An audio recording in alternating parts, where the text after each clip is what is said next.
Hai, selamat malam. Nama saya Agnes Nirmala Sari Betodining. Saya mahasiswa Sosiologi Fakultas Ilmu Sosial dan Politik Universitas Nusa Cendana Kupang. Jadi seperti video-video yang sudah saya buat sebelum-sebelumnya, di video kali ini juga saya akan membahas mengenai buku dari mata kuliah Sosiologi Terapan yang berjudul Masa Depan Identitas dalam Masyarakat Informasi. Oke, langsung saja pada bagian pertamanya. Digitalisasi informasi yang semakin meningkat telah menyebabkan masyarakat informasi di mana semakin banyak informasi tersedia hampir di mana saja dan kapan saja. Digitalisasi terkait karakteristik pribadi dan informasi pribadi secara progresif mengubah cara kita mengidentifikasi orang dan mengelola hubungan kita dengan mereka, terutama dalam interaksi virtual, misalnya melalui internet. Nah, sebagai internet telah membuka ruang baru untuk kehidupan virtual dan tambahan, identitas digital tambahan yang disebut identitas virtual sedang diciptakan karena alasan keamanan, keuntungan, kenyamanan, atau bahkan kesenangan, misalnya untuk komunitas rekreasi. Dulunya biasa dikenal dengan identitas alami, misalnya penampilan pribadi seseorang di konter, sekarang menjadi virtual seperti akun pengguna di port web, alamat email, atau nomor ponsel seseorang.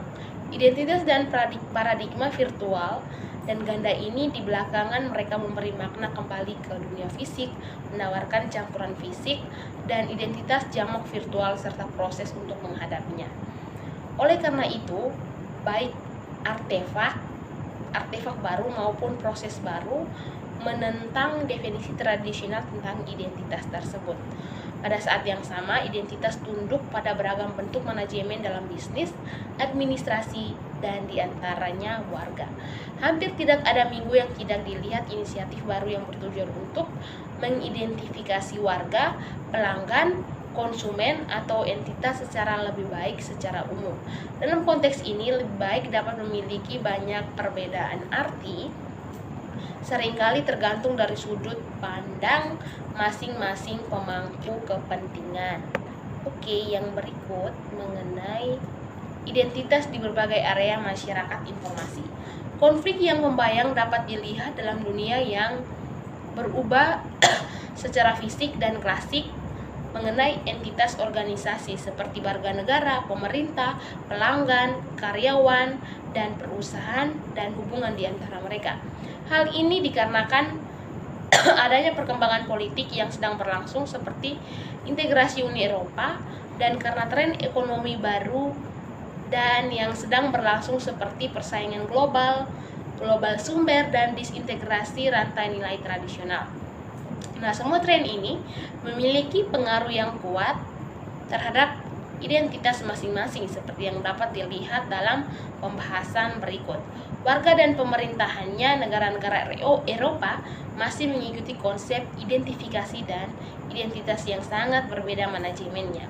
Misalnya saja di Jerman, mereka memegang KTP adalah wajib bagi setiap warga negara dari usia 16 tahun ke atas. Sementara di Inggris, setiap inisiatif terhadap kartu identitas yang dikeluarkan negara menciptakan diskusi besar dan bahkan menimbulkan suatu kebentrokan atau konflik yang sangat besar di tengah masyarakat Inggris. Di sisi lain, penerimaan sosial CCTV basis yang kaya untuk menyelidiki di mana orang berada atau di waktu mana atau siapa yang pernah berada di suatu lokasi pada waktu tertentu jauh lebih populer di Inggris daripada di Jerman.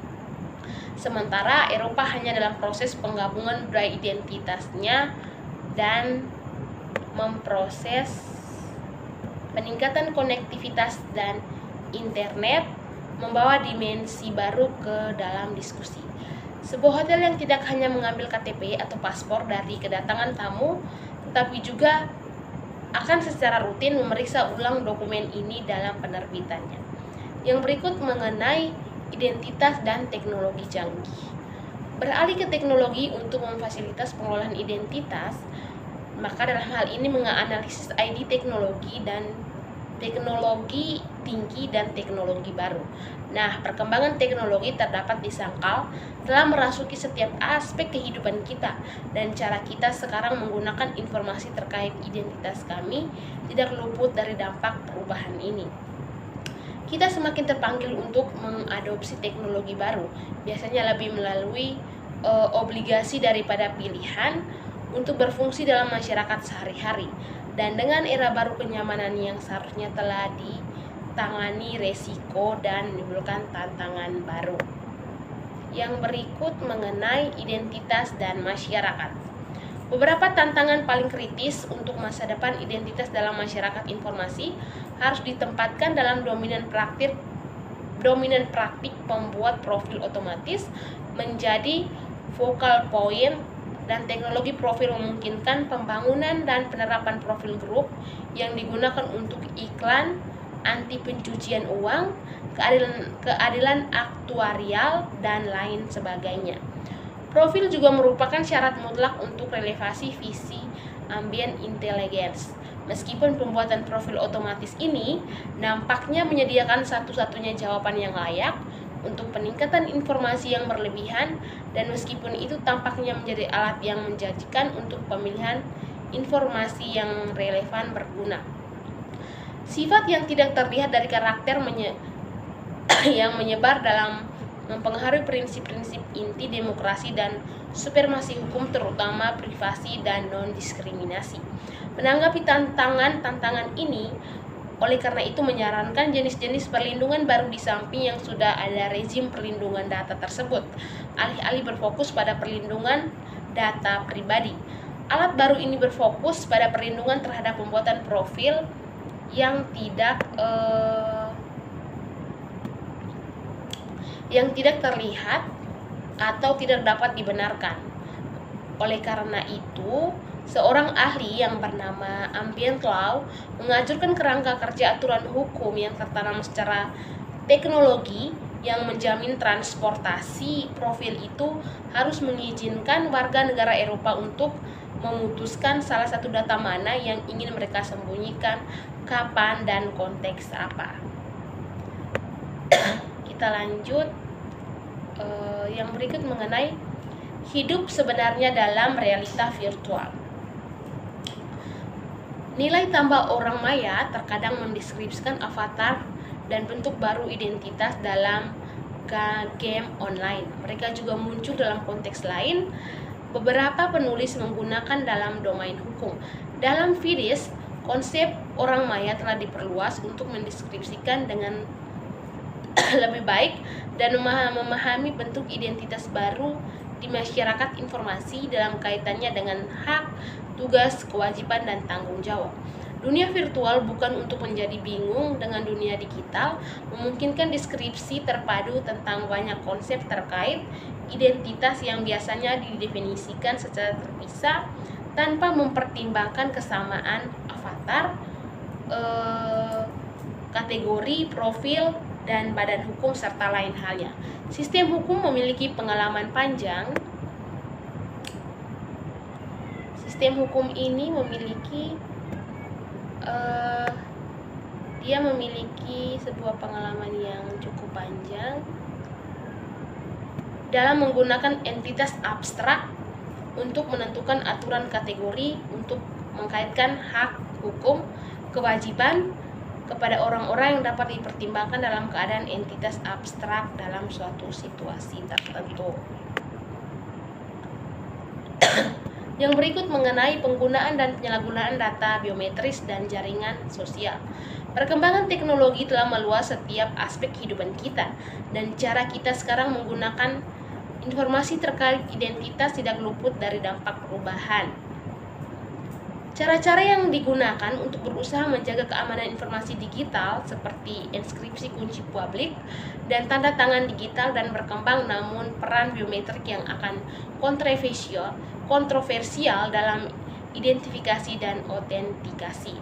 Dengan memperhatikan lanskap terkait identitas yang terus berubah secara teknologi, maka lebih mengeksplorasi teknologi baru yang muncul tampaknya akan berdampak pada waktu dekat hingga jangka menengah. Yang berikut mengenai menyambungkan ke grup seluler. Sistem manajemen identitas untuk internet adalah diperdebatkan secara insentif.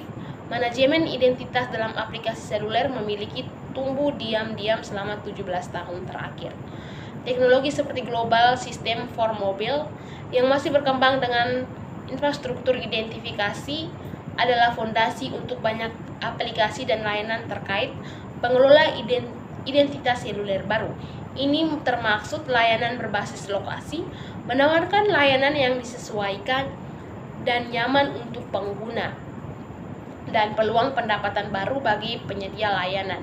Namun peluang ini seolah tak ada habisnya dan teknologi dapat dikelola sehingga munculkan tantangan ketika melihat kemajuan aspek mobilitas dan identitas seperti privasi, regulasi, dan aspek sosial budaya dan dampak ekonominya untuk hal lain. Oleh karena itu, sifat interdisipliner dari mobilitas dan identitas sudah dekat dan perlu dieksplorasi lebih lanjut. Oke, sekian video dari saya. Terima kasih, sampai jumpa di video kali berikutnya.